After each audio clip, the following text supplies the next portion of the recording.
Hello hello, bonjour à tous et bienvenue dans le journal financier du newbie. Si vous me découvrez au travers de cette vidéo, je me présente, je m'appelle Val et j'ai créé cette chaîne dans le but de documenter mon parcours financier. Donc ici, la conversation tourne autour de l'argent, du budget, de l'épargne, de l'investissement. Si ce sont des sujets qui vous intéressent, eh bien n'hésitez pas à vous abonner à la chaîne et à regarder la suite de cette vidéo. Aujourd'hui, nous allons parler de budget et plus exactement, je vais faire le bilan de mon budget de juillet et présenter mon budget prévisionnel pour le mois d'août. Concernant mon budget courant de juillet, le total de mes ressources était de 3 709 € et j'avais en plus 100 € en carte ticket resto qui sont venus compléter mon budget alimentation. Et dans le tableau qui s'affiche, on peut voir le détail des catégories où j'ai respecté mon budget et celles où j'ai dépensé un petit peu plus que prévu. Et donc, comme on peut le voir, mis à part les catégories alimentation, entretien, restaurant et divers, j'ai plutôt bien respecté mon budget. Et d'ailleurs, je finis le mois avec un surplus de 26 €. Et dans le graphique, on peut voir comment mon budget se répartit entre les différentes catégories et ainsi la moitié de mon budget a été affectée en épargne et investissement et ensuite viennent les charges fixes et enfin les charges variables. Voilà donc pour ce qui est de mon budget courant. Et en parallèle à ce budget, j'ai utilisé des épargnes spécifiques ou on va dire plus exactement des provisions afin de faire face à d'autres types de dépenses. Pour commencer, je suis en vacances depuis fin juillet et à cette occasion, je suis partie quelques jours dans le sud-ouest et également en Normandie. Et donc, j'ai utilisé une partie de ma provision vacances pour faire face à toutes les dépenses qui ont été effectuées pendant cette période.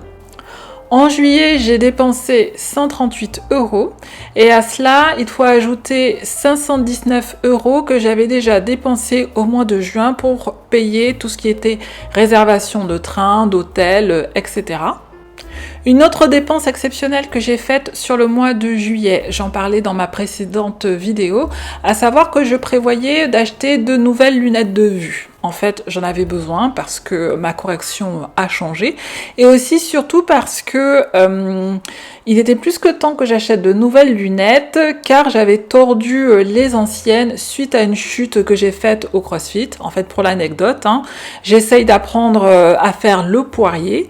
Et lors d'une de mes tentatives, je suis tombée sur le front, mes lunettes se sont tordues à cette occasion et pendant quelques jours, j'ai également eu une petite bosse sur le front et des lunettes qui étaient de travers. J'ai découvert une marque qui m'a proposé un équipement à un prix qui défie mais vraiment toute concurrence, étant donné que j'ai payé 656 € pour l'équipement complet. Le seul bémol est que la marque chez laquelle j'ai acheté mes lunettes ne pratique pas le tiers payant. Du coup, j'ai dû avancer les 656 €.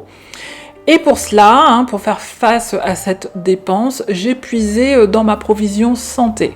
Voilà, c'était le petit inconvénient, mais le plus beau dans cette affaire, c'est que cet équipement ne m'aura rien coûté, car je suis remboursée à 100% par la mutuelle et par la sécurité sociale, ce qui est absolument parfait. Et enfin, la troisième dépense exceptionnelle que j'ai faite sur le mois de juillet est en lien avec mon anniversaire. En fait, mon anniversaire, c'était le 29 juillet dernier.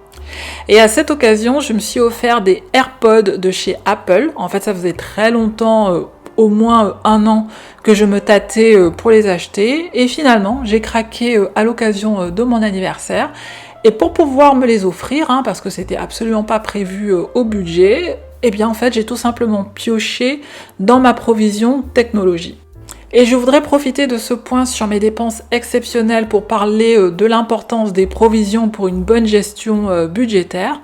En fait, les provisions, qu'est-ce que c'est ? En fait, c'est un type d'épargne que l'on se constitue au fil des mois, et cela dans le but d'anticiper des dépenses qui vont venir à court terme. En fait, l'idée ici est d'être acteur de son budget. L'idée, c'est vraiment d'arrêter de subir ses dépenses et de financer les gros achats à venir, mais également les petites envies que l'on peut avoir. Je vous affiche une liste non exhaustive des catégories de dépenses exceptionnelles pour lesquelles il peut être utile d'économiser une partie de son salaire mensuel. Et si vous êtes à la recherche d'un outil pour organiser votre épargne et suivre l'atteinte de vos objectifs, eh bien, n'hésitez pas à télécharger mon tracker d'épargne. Il est totalement gratuit, il fonctionne sur Google Sheets et également sur Excel. Je vous mets le lien de téléchargement en description de cette vidéo pour le cas où vous seriez intéressé par cet outil. Et maintenant, ce que je vous propose, c'est de passer au budget prévisionnel du mois d'août. En août, au niveau de mes ressources, mon salaire s'élève à 4 088 €. Il est plus important que d'habitude car nous avons reçu la prime de vacances sur le salaire qui nous est versé à la fin du mois de juillet. Et en plus de cela, j'ai reçu 161 € en tickets resto et ils vont donc venir compléter mon budget alimentation du mois. Et comment est-ce que je prévois de répartir mon budget sur le mois d'août ? J'ai 1717 € qui vont aller en épargne et investissement. 520 € vont aller dans ma provision pour les vacances. Mes charges fixes, elles, s'élèvent à 1361 €. Et concernant les charges variables, je prévois un budget de 150 € pour l'alimentation. Et à cela vont venir donc s'ajouter les 161 € de tickets resto. 50 € pour une sortie resto que je prévois de faire avec des amis, 200 € pour l'aménagement de mon appartement et enfin 40 € pour tout ce qui est dépenses diverses. Et le graphique qui s'affiche permet de voir comment se répartit mon budget entre les différentes catégories. Et comme bien souvent, l'épargne et les charges fixes arrivent en tête puisqu'ils représentent respectivement 42 et 33% de mon budget du mois d'août.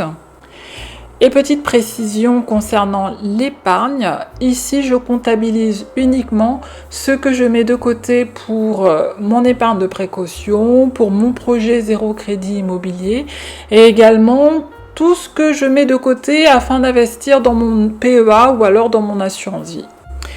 Et justement concernant l'épargne, en août, mon taux d'épargne devrait être de 42%. Et en cumulé de janvier à août 2023, j'ai épargné 41% de mes revenus. Je suis un peu en dessous de mon objectif de 42%, mais l'année n'est pas encore terminée. Nous verrons bien comment les choses évoluent, sachant que j'attends d'une part d'avoir plus d'infos sur le coût du ravalement de façade de mon immeuble. En fait, c'est un projet qu'on a priori pour 2024, mais à ce jour, on n'a toujours pas reçu d'infos sur le montant des quotes-parts respectives. Et autre chose que j'attends, c'est potentiellement une régule de la taxe foncière. J'imagine que vous avez entendu comme moi dans la presse. On s'attend à ce que les taxes foncières augmentent de 7,1% en moyenne par rapport à l'année précédente. Voilà donc ce qu'il en est de mon budget pour ce mois d'août. J'espère que de votre côté, tout se passe bien d'un point de vue financier. Et que vous soyez en vacances ou non, que vous partiez ou non à cette occasion, je vous souhaite de passer un très bel été. Je sais que de mon côté, rien que le retour des beaux jours, la chaleur et le soleil, moi, ça me met en joie. Si cette vidéo vous a plu, n'hésitez pas à la liker et à laisser un commentaire. Et si le contenu de ma chaîne vous plaît et que vous souhaitez être informé de chaque fois que je sors une nouvelle vidéo, n'hésitez pas à vous abonner et à activer la cloche des notifications. Je vous remercie beaucoup de m'avoir écouté et je vous dis à très bientôt dans une prochaine vidéo.